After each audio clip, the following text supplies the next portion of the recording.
Hey, what's going on YouTube? So today I'm going to review the SwiftCam M3S. I'm going to go ahead and let you know now that I am actually going to return this unit. Now, before we get started, I may have gotten a defective unit. I don't know. But quite frankly, just all the manufacturing flaws and quality control issues I've seen, right out of the box, I really don't feel like trying this again. I honestly, I think I'm going to move on and try a different stabilizer.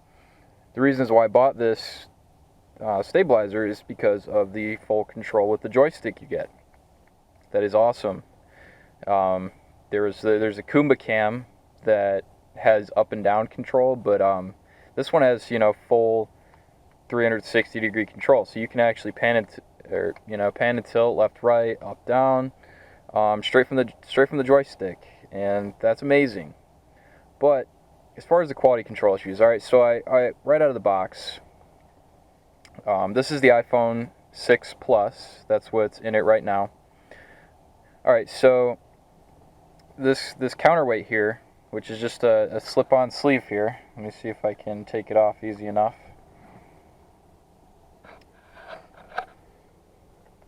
It is next to impossible to take off. It's not easy to take off at all. Actually, I can't even get it off. It's stuck on there. So that's issue number one. Issue number two is behind this slip-on sleeve counterweight, the motor isn't mounted flush. Now, as you can see, this here, it's mounted flush, and the bottom one is mounted flush. The one on top is actually crooked. If you watch my unboxing video, which I'll link in the description, it'll show you, up close and in detail. This video is more the performance of the machine.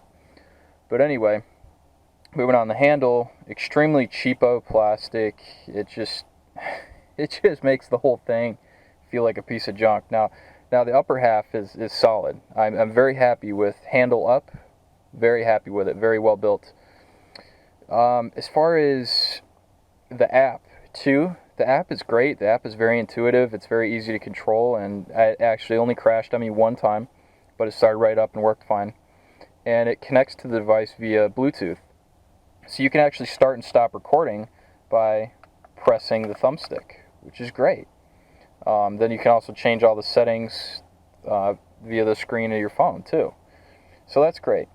Another huge gripe I have about this thing is the battery door. The battery door here on the bottom. If I can flip this around for you. I have actually gotten it stuck on here twice. And as you can see, it's got very, very tiny grips. Just that little ledge to grip it. So there was actually two separate times where I had to use vice grips to get this thing off. Ridiculous. Now, one thing SwiftCam got right was the quarter thread in the bottom, so it's a standard tripod mount in the bottom. So you can plug this up into a tripod or a selfie stick, and that's phenomenal. I didn't see any other company that did that, so props to them for that. Now, on to the main problem is I have used this thing 4 times now. Today will be the 5th time using it. And one of the motors is already buzzing. So that means one of the motors is going bad already, which is kind of ridiculous. Now, I haven't even had this thing a month. Okay, and I bought it off of Amazon. I love Amazon, don't get me wrong, but this store, Drones ETC, is, the third-party store that I bought it from.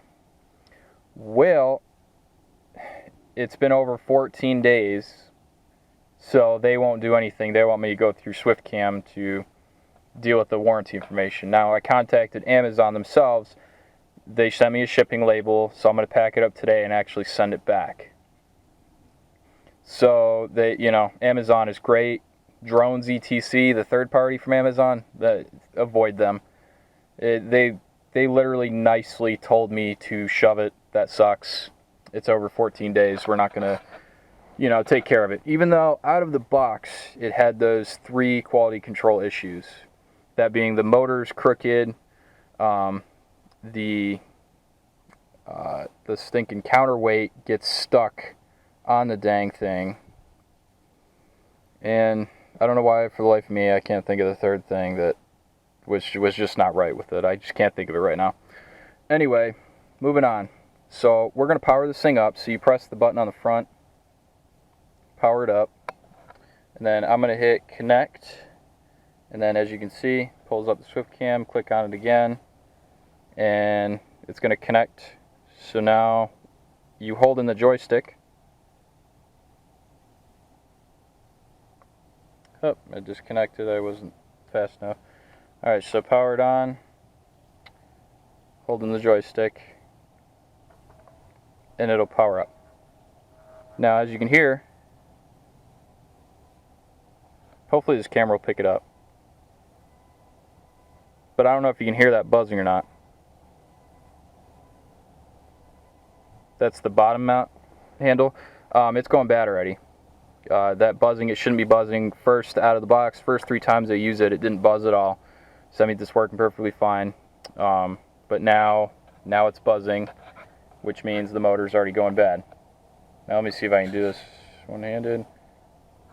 Connect, SwiftCam. Okay, so it's connected. So now I can actually press the joystick to connect it. Alright, so now let's go into the test. Now, it works fine. I'm gonna actually start recording now. Oh, and it crashed. Okay, that's only the second time it's ever crashed on me. So let's reconnect it. Go to camera. Okay, so app needs a little work. Okay, yeah, see, it's working now, so no big deal. I'm not even going to complain about that. Anyway, you can't change the, because it's got the 3 modes. It's got the follow mode, so as you can see, I am tilting it, and it's following my motions, and it works well. Don't get me wrong, this thing is working just fine. As you can see in the side-by-side, it's keeping the shot steady. It's compensating for my movements. Now, in my left hand, I have the SJ4000. It's the off-brand, not the SJ-Cam brand. It's an off-brand, so it's a knockoff of a knockoff. Awesome, right? And then in my right hand, I'm holding the SwiftCam. And as you can see, it's nice and steady. It's doing its job. All right, so now I'm gonna have to stop recording. And I'm going to click up at the top here of the screen, and I'm going to go to pan follow. Alright, so, and we'll start recording again, and as you can see, it's working just fine. It's doing what it's supposed to, just moving left and right, keeping the horizon fine. Now, this may be a defective unit, but you're supposed to be able to go 270 degrees in this direction. Now listen. Here, it's buzzing already. It's working, but it's buzzing.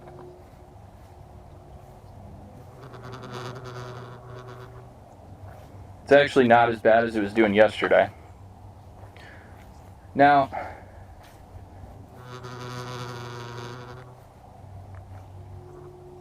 so you're supposed to be able to hold it like this so you can bring it down to the ground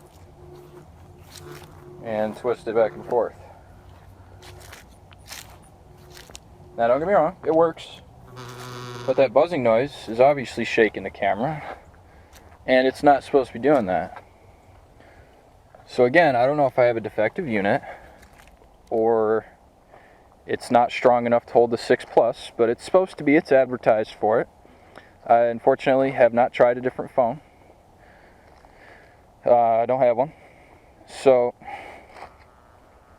I mean, it's pretty bad. But it doesn't make any sense that it's buzzing because it's not like it's adding extra weight at the different angle. Not from what I can understand about it. It's right when you get to the halfway point.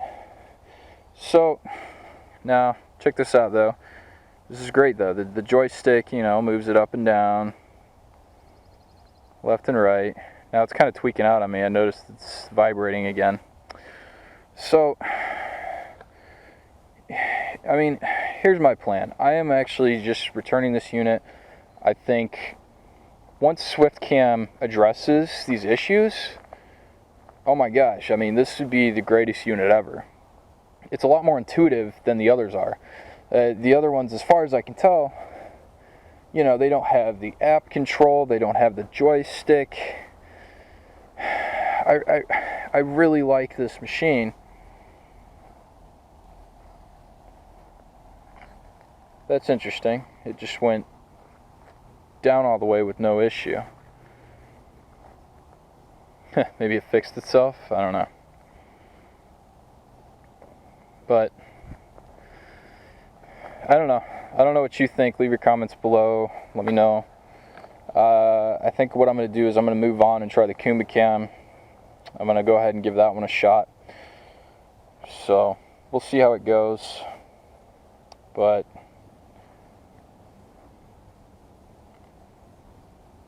it actually just made no noise at all going down lower. I feel buzzing a little bit.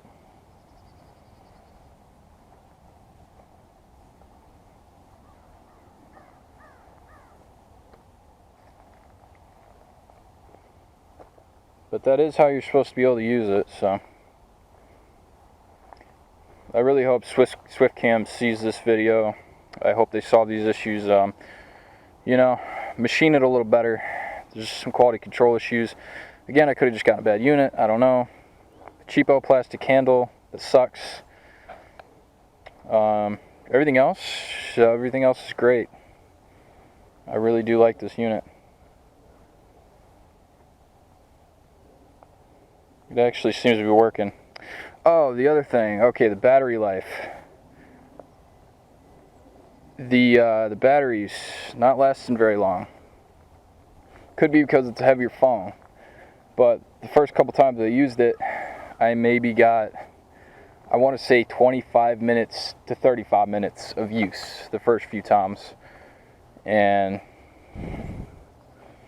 I don't know, seeing the other units, you know, go 3 to 6 hours on the reviews, yeah, it's kind of disappointing. So, but I do definitely appreciate that they used, you know, just standard cartridge batteries, you know, ones that you can buy replacements of for $12, as opposed to these other companies that are dedicated batteries that cost $50 to $70. So, props to them for that. But I just wanted to review this for you so you kind of know what you're getting yourself into before you buy it.